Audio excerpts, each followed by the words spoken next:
Madame, Monsieur, bonsoir. Bienvenue dans ce journal. Voici le sommaire. Après l'arrestation d'un premier suspect mardi, les 3 autres présumés meurtriers des 2 touristes scandinaves ont été appréhendés ce matin. Selon une vidéo qui leur est attribuée, on peut comprendre que les 4 suspects ont prêté allégeance à l'organisation terroriste Daesh. L'émotion est à son comble à Imlil, théâtre du double homicide. Les habitants de ce petit village du Haut-Atlas, point de départ de nombreuses randonnées et de l'ascension du Toubkal, le plus haut sommet du Maroc, sont littéralement sous le choc. Le 70e anniversaire de la proclamation de la Déclaration universelle des droits de l'homme offre une occasion de s'arrêter sur les progrès accomplis durant la dernière décennie. C'est ce qu'a déclaré Sa Majesté le roi Mohammed VI dans un message à cette occasion. Et Samia Harissi nous rejoindra pour sa rubrique culturelle à la fin de ce journal. Elle nous parlera notamment de Nid d'artistes, un livre qui interpelle les artistes d'une ville et qui les incite à se promener dans ses ruelles et partager l'émotion qu'elle leur inspire.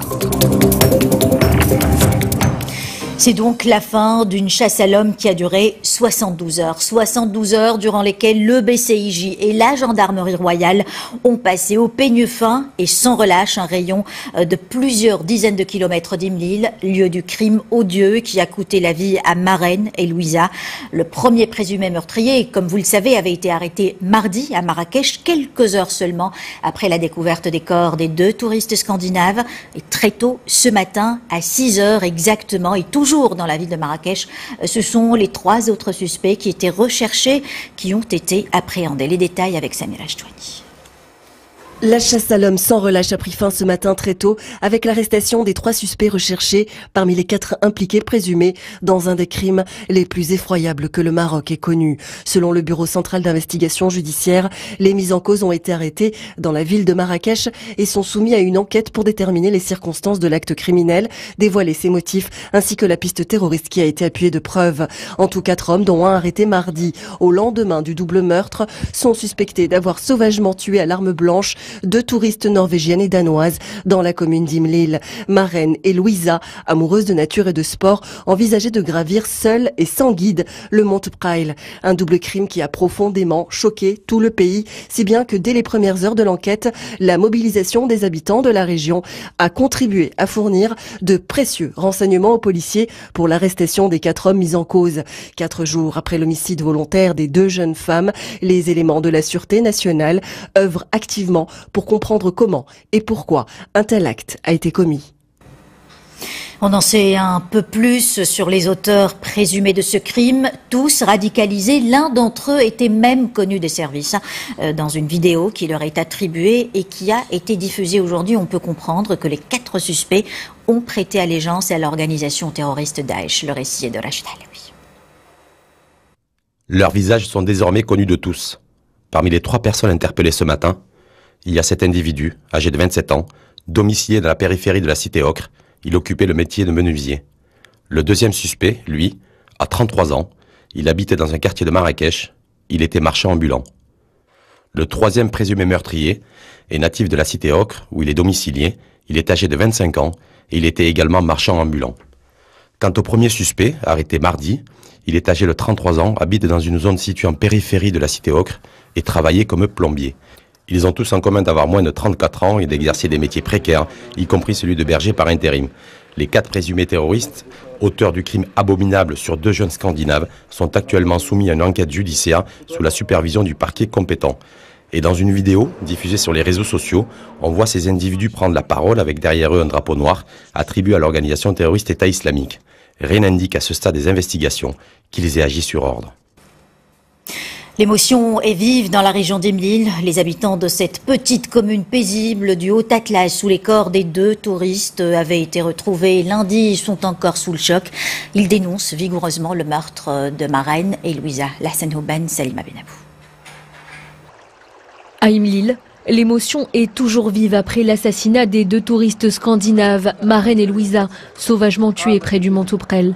Pour les habitants de la région, habitués à accueillir des milliers de touristes randonneurs venus des 4 coins du monde, l'incompréhension est totale.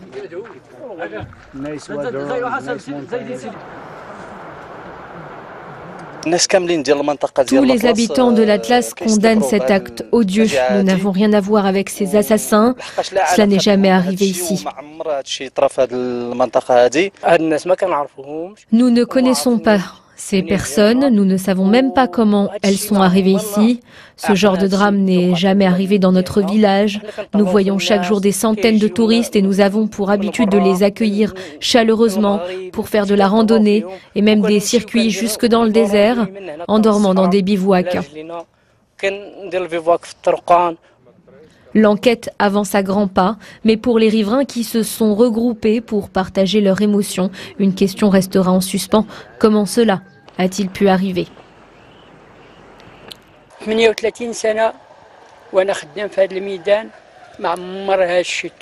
Cela fait 38 ans que je travaille ici et je n'ai jamais vu ça. Ceci n'est jamais arrivé. Je ne comprends pas. Le Maroc est un pays accueillant. Et les touristes le savent très bien.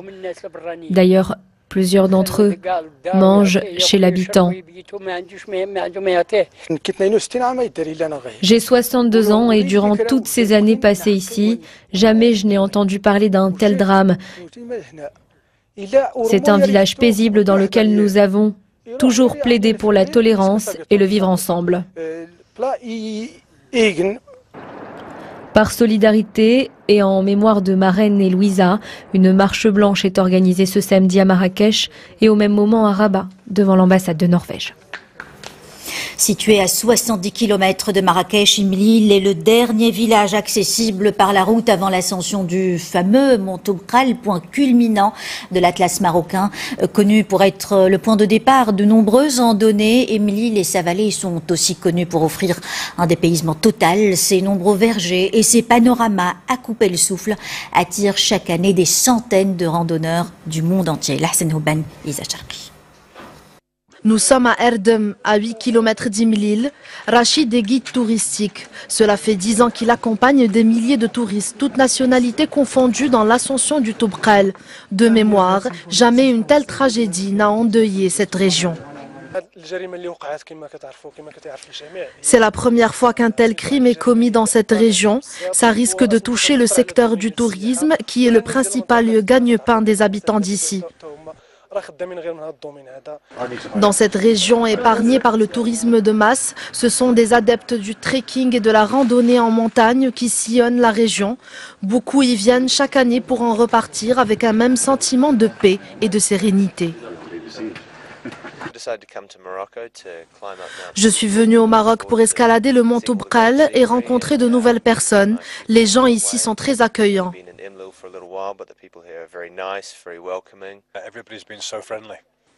Les gens sont très agréables et on se sent en sécurité. Les habitants ont un sens développé de l'hospitalité. On se sent ici comme chez nous. En 2017, 12 000 randonneurs ont visité la région. Cette année, ils sont plus de 28 000. Ceux que nous avons rencontrés se disent bien choqués par ce meurtre odieux des deux jeunes Scandinaves. Ils sont néanmoins conscients que le terrorisme n'épargne plus aucun pays. Mon message pour les touristes, malgré cette tragédie, ça reste une région calme et sans problème.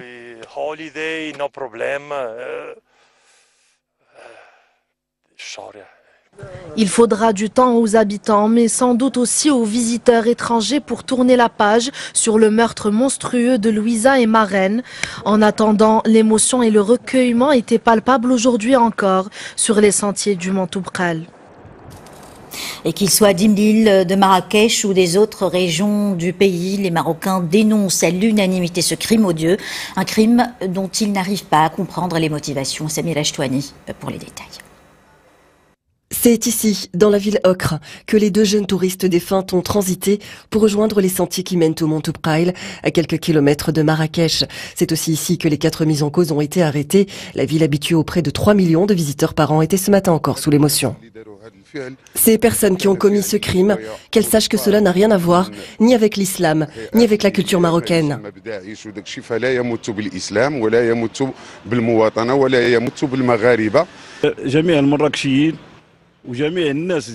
Tous les habitants de Marrakech et ceux de toute la région condamnent cet acte odieux. Ici, on est habitué à bien accueillir les visiteurs.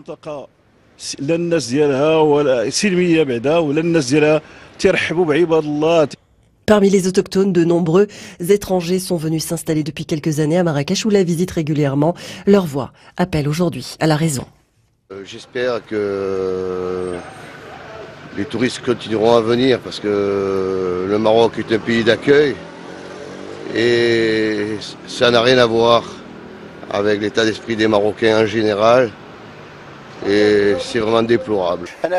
Moi j'ai pleuré, j'ai vraiment eu mal et cela est aussi grave pour l'image du Maroc. À Marrakech, comme dans toutes les villes du pays, les condamnations sont unanimes et les forces de l'ordre resteront davantage déployées pour assurer la sécurité des citoyens et des touristes. La société civile s'insurge contre cet acte criminel.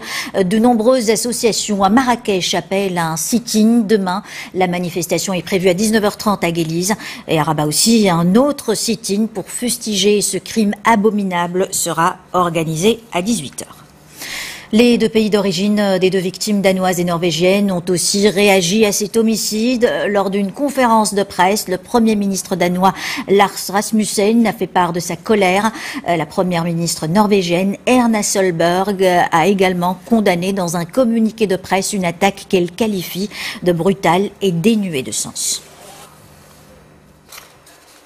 Réaction de colère et d'effroi aussi dans les rangs des partis politiques marocains, toutes tendances confondues, qu'ils soient de la majorité ou de l'opposition. Les formations politiques fustigent le meurtre des deux Scandinaves, le PPS, le PAM, le RNI et le Mouvement populaire ont fait part de leur condamnation sans appel de ce crime odieux. Le double meurtre des deux Scandinaves condamné aussi vigoureusement par Saad Eddin El-Othmani. Lors du conseil de gouvernement tenu cet après-midi, Saad Eddin El-Othmani a qualifié ce crime abject de coup de poignard dans le dos du Maroc et des Marocains. Il a aussi salué le BCIJ pour sa célérité dans l'arrestation des meurtriers présumés, précisant que l'opinion publique nationale et internationale seront informées des détails de cette affaire par les autorités compétentes. Les célébrations du 70e anniversaire, je vous le disais en titre, de la proclamation de la Déclaration universelle des droits de l'homme se poursuivent au Maroc. Pour la commémorer, une cérémonie a été organisée par le département de tutelle ainsi que le Conseil national des droits de l'homme. Elle a été marquée par un message royal pour Sa Majesté le roi Mohammed VI. Cet anniversaire offre l'occasion de s'arrêter sur les progrès accomplis durant la dernière décennie et de jauger les défis auxquels le Maroc est confronté ainsi que le chemin qui reste à parcourir. Rachid Alabi. Responsabilité, citoyenneté, engagement. Trois mots-clés contenus dans le message royal, lu par Abdel Mnouni, conseiller du souverain. Ce 70e anniversaire revêt une importance capitale. Il intervient au moment où l'humanité est confrontée à des défis d'une ampleur planétaire et d'une envergure inédite. À la fracture des inégalités s'ajoutent les discriminations qui s'accentuent. Le souverain a rappelé que l'engagement national pour les droits de l'homme n'est pas simplement gravé dans la Constitution, il est également un déterminant des choix politiques, économiques et sociaux. Nous veillons à ce que le Maroc consolide ses acquis et continue à avancer. À cet égard, le Royaume est sur le point de finaliser un plan d'action national pour la démocratie et les droits de l'homme, comportant un grand nombre de mesures tendant à la consolidation de la démocratie et au renforcement des droits de l'homme. Sa Majesté le roi Mohammed VI a précisé que toutes les politiques publiques doivent poser les jalons de sociétés solidaires et harmonieuses, où chacun jouit du droit à la sécurité, à la liberté, à la dignité et à l'égalité. L'un à l'extrême ouest de l'Afrique et l'autre à l'extrême est de l'Asie, le Maroc et la Corée du Sud sont déterminés à transcender les 12 000 kilomètres qui les séparent. Une importante délégation de ministres et d'investisseurs sud-coréens est au Maroc pour étudier les moyens d'élargir le partenariat entre Rabat et Séoul. Le chef du gouvernement qui préside cette délégation a eu des entretiens cet après-midi avec son homologue Saad Eddin El-Othmani. Le Maroc qui n'oublie pas pour autant les voisins les plus proches. Le Maroc est le premier partenaire africain de la Mauritanie. Un premier forum économique entre les deux pays s'est tenu cette semaine à Nouakchott. Le but est de diversifier le partenariat afin qu'il ne reste pas cantonné au secteur bancaire, agroalimentaire et des télécommunications. Les détails avec Melia Mamantik. Depuis le milieu des années 90, l'économie de la Mauritanie présente des caractéristiques de développement favorables et pour susciter l'intérêt des entreprises et encourager l'investissement marocain dans cette zone économique à fort potentiel, un forum économique Maroc-Mauritanie a été organisé ce lundi 17 et mardi 18 décembre à Nouakchott. Nous sommes le premier fournisseur de la Mauritanie et nous sommes également le premier investisseur africain en Mauritanie. Ce qui nous place juste derrière les Chinois au niveau international en Mauritanie. Ce qui fait que notre position est une bonne position, mais il importe de la consolider davantage avec plus d'échanges commerciaux, plus d'investissements, plus de présence marocaine, sachant que nous avons quand même 1500 km de frontières communes avec la Mauritanie. Tout le Sahara marocain est frontalier avec la Mauritanie. Le forum a été l'occasion pour les deux communautés d'affaires d'engager des partenariats commerciaux et industriels.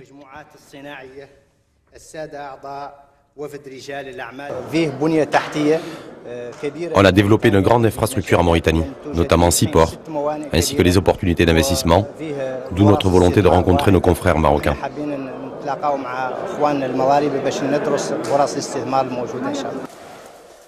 En marge du forum, Salahdine Mezouar, président de la CGEM, a été reçu en audience par le Premier ministre mauritanien Mohamed Salem Ould El-Bachir.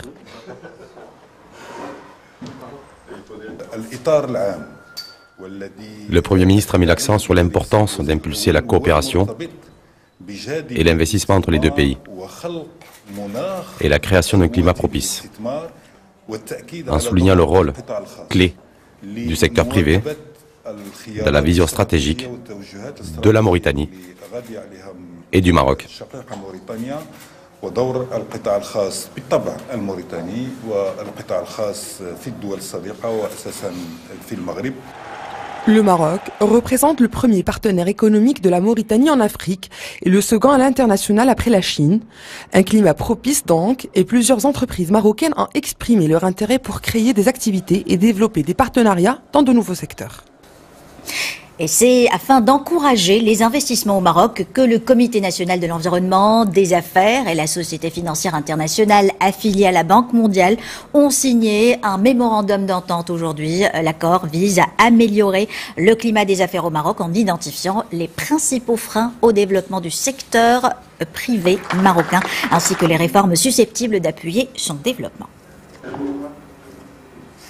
Samia Harissi vient de nous rejoindre il y a un moment. Bonsoir Samia. Bonsoir Isabelle. Alors vous nous présentez ce soir un livre qui renferme toute l'énergie inspiratrice de Casablanca. Oui, complètement Rizane. Ça s'appelle Casablanca, nid d'artistes et c'est le premier né d'une collection qui interpelle les artistes d'une ville et qui les incite à se promener dans ses ruelles, partager en fait l'émotion qu'elle leur inspire.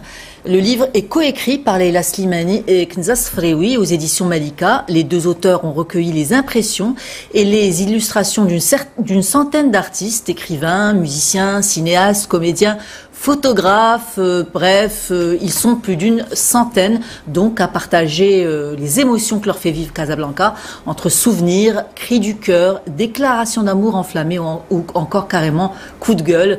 Un ouvrage très poétique sur la ville blanche. La collection Nid d'artistes s'intéressera par ailleurs bientôt à Tanger. Retour sur la présentation de ce bel ouvrage dans les locaux du musée Slaoui à Casablanca. Selim Abnabou et Youssef Lrazi y étaient. On regarde.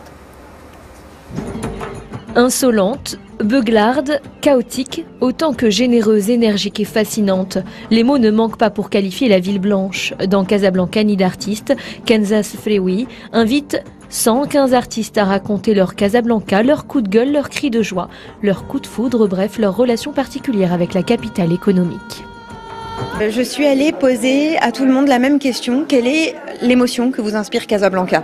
Parce que je voulais un ressenti brut, je voulais que ce livre soit une promenade émotionnelle et pour rendre compte de la créativité que permet cette ville et de cette créativité qui pourrait être décuplée. Ces artistes vraiment nous ont accueillis à bras ouverts et au-delà de ce livre, je crois que c'est tout ce bouillonnement artistique qui est à Casablanca et qui a pu être fédéré autour de ce livre.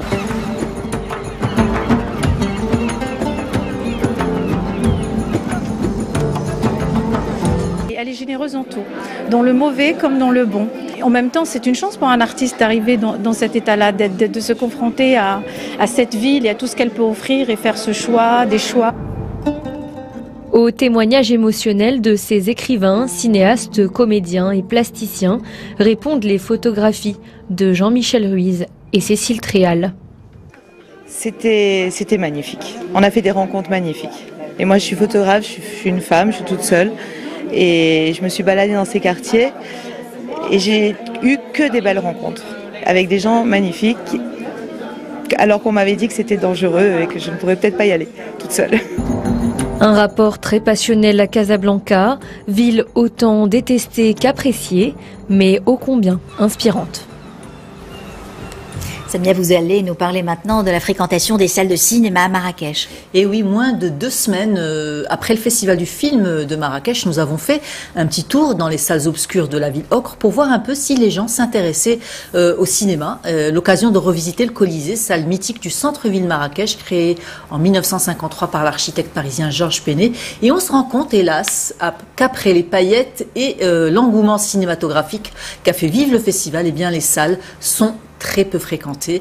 La baisse des entrées se chiffre à moins 40% en moins de 10 ans selon CCM. État des lieux dans ce reportage d'Isa Cherpi. On regarde.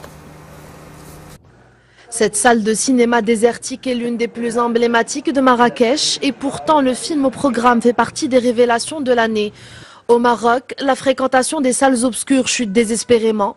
Selon le centre cinématographique marocain, seuls 1,67 million d'entrées sont enregistrées cette année, contre 2,6 en 2009, une baisse de 40% en moins de 10 ans. Les habitudes de consommation du film ont changé avec l'avènement des plateformes de la vidéo à la demande et du streaming, que ce soit du streaming légal ou illégal. Il faut vraiment faire quelque chose, les salles de cinéma ferment.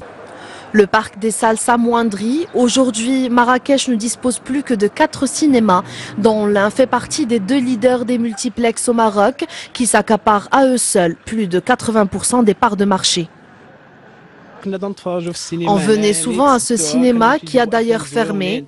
Marrakech, ville touristique par excellence, a besoin de plus de salles de cinéma. Je me pose souvent la question pourquoi il y a très peu de monde qui viennent, alors que comme je vous l'ai dit récemment, comme je vous l'ai dit à l'instant, les sensations sont différentes quand on voit un film en grand écran autant qu'en petit écran. Selon le box-office établi par le centre cinématographique marocain, les films nationaux sont les plus regardés en salle. Chaque année, 105 films de toutes nationalités confondues sont à l'affiche. Seuls 20 d'entre eux sont marocains.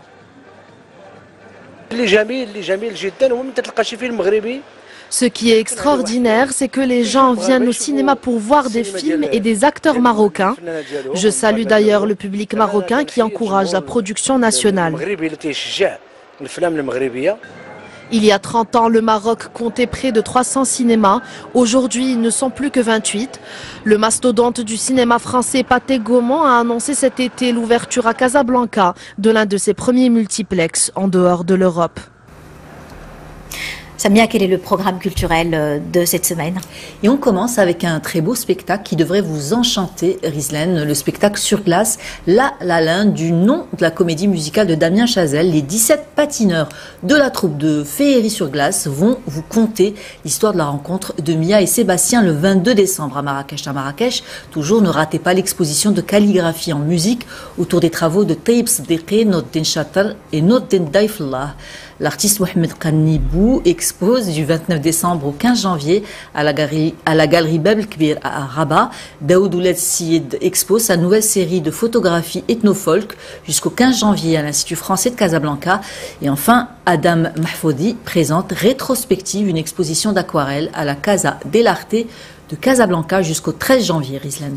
Merci beaucoup Samia pour cet agenda très riche. Et puis sachez avant de nous quitter que le Grand Prix national de la presse dans la catégorie télévision a été décerné il y a quelques instants à Youssef Zouitni pour son Grand Angle, Mineur en errance, diffusé dans le magazine d'investigation Grand Angle en septembre 2018. Félicitations donc à notre collègue pour cette distinction méritée. Le reportage était consacré aux mineurs marocains en errance à Paris et sur les difficultés de les prendre en charge.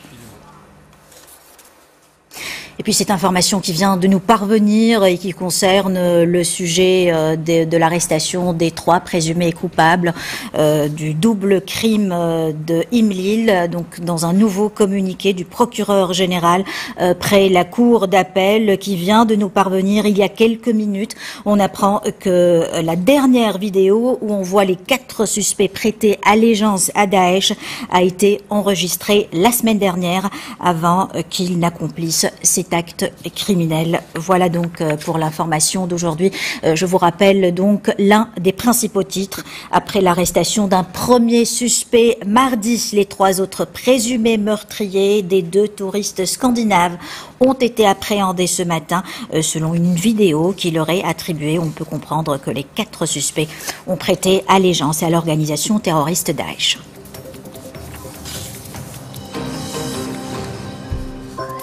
C'est la fin de ce journal. Merci de votre attention. Le prochain point sur l'actualité en langue arabe avec Zahra Etihal à 21h. Demain, vous retrouverez Ersad Banbel.